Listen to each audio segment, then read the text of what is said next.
Now turns to Part 3. Part 3.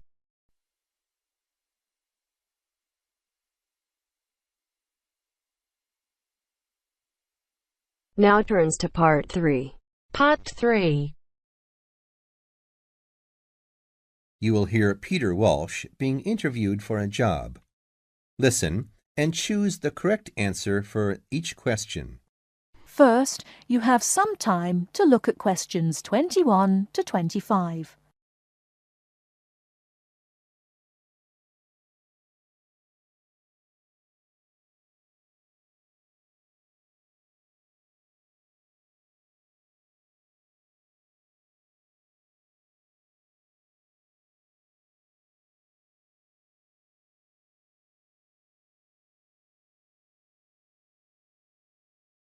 Now, listen carefully and answer questions 21 to 25. Joanne! Hi, you must be Rob. Nice to meet you.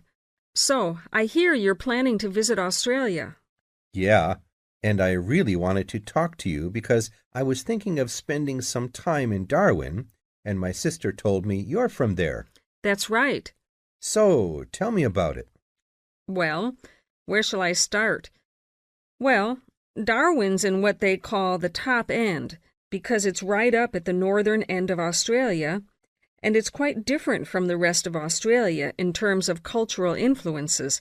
In fact, it's nearer to Jakarta in Indonesia than it is to Sydney, so you get a very strong Asian influence there.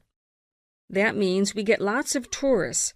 People from other parts of Australia are attracted by this sort of international cosmopolitan image. And as well as that, we've got the same laid-back atmosphere you get all over Australia. Probably more so, if anything, because of the climate. But what a lot of the tourists don't realize until they get there is that the city's also got a very young population. The average age is just 29, and this makes the whole place very buzzy.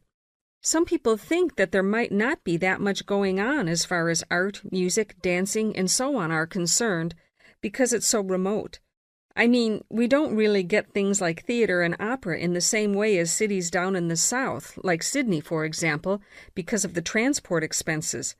But in fact, what happens is that we just do it ourselves. Lots of people play music, classical as well as pop, and there are things like artist groups and writers groups and dance classes. Everyone does something. We don't just sit and watch other people. You said it's very international. Yeah, they say there are over 70 different nationalities in Darwin. For instance, there's been a Chinese population there for over 100 years. We've even got a Chinese temple. It was built way back in 1887, but when a very bad storm, a cyclone in fact, hit Darwin in the 1970s, it was almost completely destroyed. The only parts of the temple that survived were part of the altars and the stone lions, but after the storm, they reconstructed it using modern materials. It's still used as a religious center today, but it's open to tourists too, and it's definitely worth going to see it.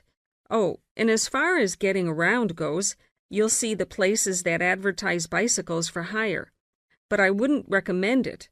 A lot of the year, it's just so hot and humid. Some tourists think it'll be fine because there's not much in the way of hills and the traffic's quite light compared with some places, but believe me, you're better off with public transport. It's fine and not expensive.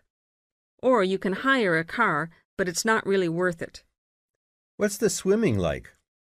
Well, there are some good beaches, but the trouble is that there's this nasty creature called the box jellyfish, and if it stings you, you're in bad trouble.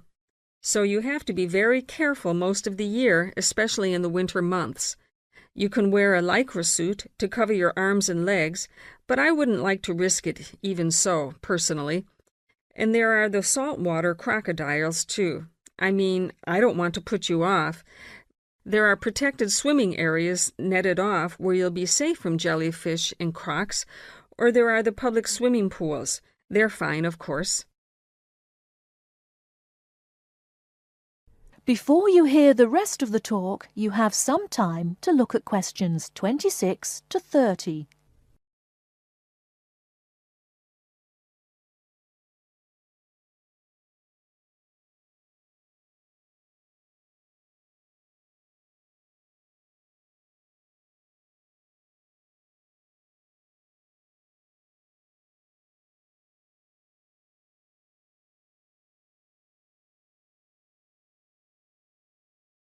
Now listen and answer questions 26 to 30.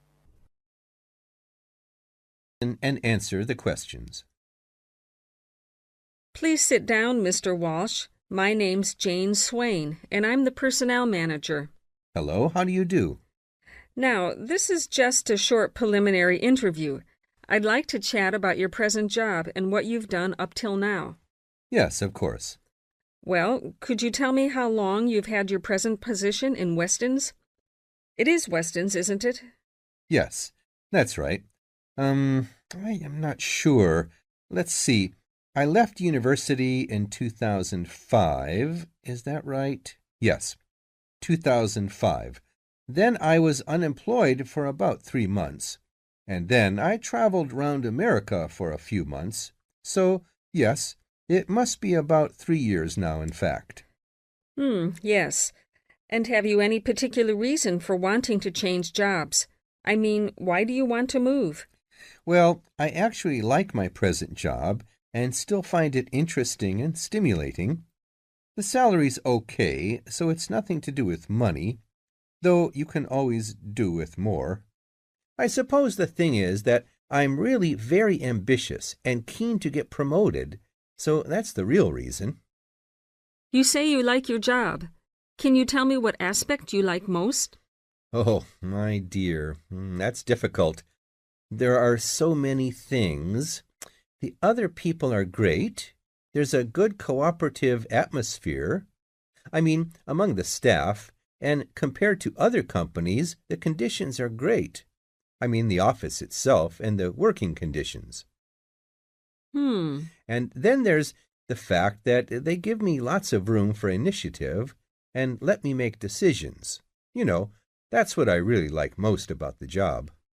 Yes, well, we're looking for someone like that.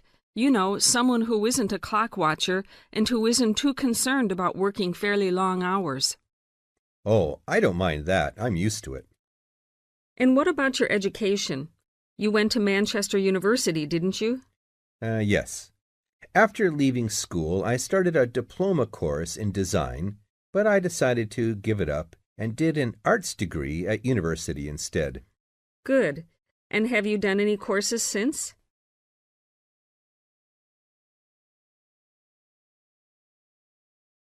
That is the end of part 3. You now have half a minute to check your answers. If you enjoy this content, please like and subscribe.